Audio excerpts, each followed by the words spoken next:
नमस्कार। आइए आज हम इस वीडियो के माध्यम से एडग्रेड अभ्यास पुस्तिका कक्षा 8 विषय सामाजिक विज्ञान। देखिए, हमें विज्ञान, गणित और सामाजिक विज्ञान की एक ही हमें बुक प्रदान की गई है। हम देखेंगे कि सामाजिक विज्ञान कक्षा 8 के अंतर्गत हमें अलग अलग अध्याय दिए गए हैं। तो देखिए, सत्र 2022-23 के लिए इस बुक को हम किस प्रकार से भरेंगे, इसमें कौन कौन से अध्याय दिए गए हैं, आइए हम देखते हैं। देखिए, सामाजिक विज्ञान पेज नंबर 119। अब हम देखेंगे पेज नंबर 120 में दिया है अध्याय 1 हमारा अतीत। हमारे पास देखिए जो पाठ्यपुस्तक दी गई है हमारा अतीत 3, इससे आप इन सभी अध्याय के आंसर आसानी से लिख सकते हैं। तो देखिए, अध्याय 1 है कैसे, कब और कहाँ। तो देखिए, हम यदि इसी प्रकार से इसके आगे के सभी अन्य वीडियो सामाजिक विज्ञान के संपूर्ण हल सभी अध्याय का आप देखना चाहते हैं तो आप हमारे इस चैनल को सब्सक्राइब अवश्य कर लें, साथ ही बेल आइकन को प्रेस कर लें ताकि आने वाले सभी नए वीडियो सबसे पहले आप तक पहुंचते रहेंगे और आप अपनी पाठ्यपुस्तक से सही प्रश्नों के आंसर आप भर सकते हैं। तो आइए देखते हैं अध्याय 1 कैसे, कब और कहाँ। इसके अंतर्गत पहला प्रश्न है ब्रिटिश भारत के प्रथम गवर्नर जनरल कौन थे। तो देखिए, यहाँ पर दिया है हमारा अतीत जो पाठ्यपुस्तक है के पृष्ठ क्रमांक 2 से इसका आंसर आप लिख सकते हैं। तो देखिए, हमने पाठ्यपुस्तक से ही इसके आंसर लिखे हैं। आपको पाठ्यपुस्तक से ही सही आपको खोजकर इनके आंसर लिखना है।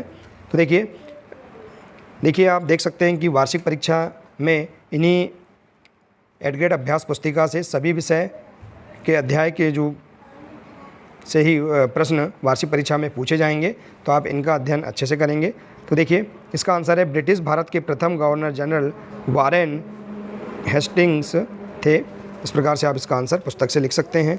अगला प्रश्न है दूसरा, ए हिस्ट्री ऑफ ब्रिटिश इंडिया नामक पुस्तक के लेखक कौन है। देखिए, इसका आंसर पृष्ठ क्रमांक 3 से देख सकते हैं हमारा अतीत पाठ्यपुस्तक से।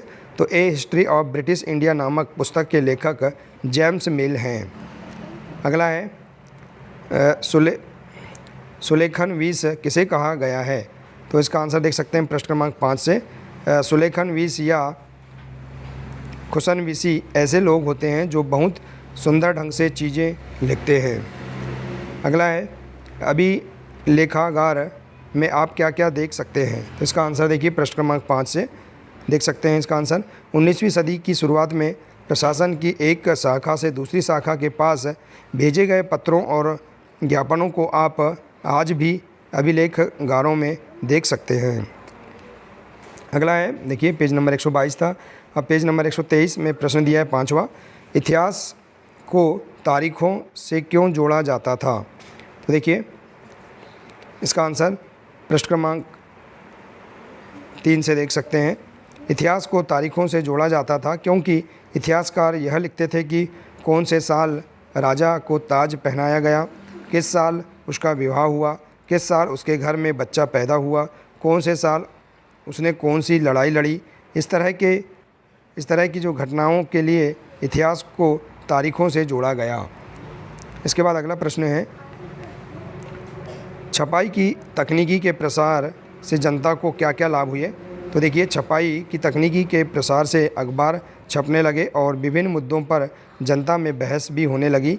नेताओं और सुधारकों ने अपने विचारों को फैलाने के लिए लिखा, कवियों को, उपन्यासकारों ने अपनी भावनाओं को व्यक्त करने के लिए लिखा। तो इस प्रकार से आप इसका आंसर लिख सकते हैं। इसके बाद अगला प्रश्न 7वां, औपनिवेशीकरण से क्या आशय है। देखिए, हमारा अतीत पाठ्यपुस्तक के पृष्ठ क्रमांक 4 से देख सकते हैं इसका आंसर। जब एक देश पर दूसरे देश के दबदबे से इस तरह के राजनीतिक, आर्थिक और सामाजिक और सांस्कृतिक बदलाव आते हैं तो इस प्रक्रिया को औपनिवेशीकरण कहा जाता है। अगला प्रश्न है जनगणना द्वारा किस प्रकार की जानकारियाँ एकत्रित की जाती है। तो देखिए, इसका आंसर पृष्ठ क्रमांक 6 से जनगणना द्वारा भारत के सभी प्रांतों में रहने वाले लोगों की संख्या, उनकी जाति, इलाके और व्यवसाय के बारे में जानकारियाँ इकट्ठा की जाती हैं। अगला प्रश्न है जेम्स मिल द्वारा अपनी किताब में मुख्य रूप से किन बातों को उल्लेखित किया गया है। तो देखिए, इसका आंसर पृष्ठ क्रमांक 3 और 4 से जेम्स मिल ने अपनी किताब में भारत के इतिहास को हिंदू, मुस्लिम और ब्रिटिश इन 3 कालखंडों में बांटा था। कालखंडों के इस निर्धारण को ज़्यादातर लोगों ने मान भी लिया। मिल की राय में ब्रिटिश शासन भारत को सभ्यता की राह पर ले जा सकता था। अगला प्रश्न है 10वां प्रश्न, औपनिवेशिक शासन के दौरान सर्वेक्षण के क्या उद्देश्य थे? तो आंसर है इसका 19वीं सदी की शुरुआत तक पूरे देश का नक्शा तैयार करने के लिए बड़े बड़े सर्वेक्षण किए जाने लगे।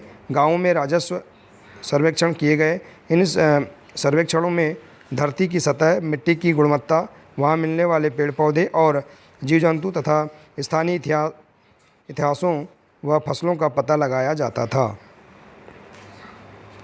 तो देखिए इस प्रकार से आप पेज नंबर 124 तक इस अध्याय के अंतर्गत दिए गए सभी प्रश्नों के आंसर, सभी 10 प्रश्नों के आंसर आप आसानी से हमारा अतीत पाठ्यपुस्तक से आप खोजकर आसानी से लिख सकते हैं। हमने इन सभी प्रश्नों के आंसर पाठ्यपुस्तक से ही सही लिखा है।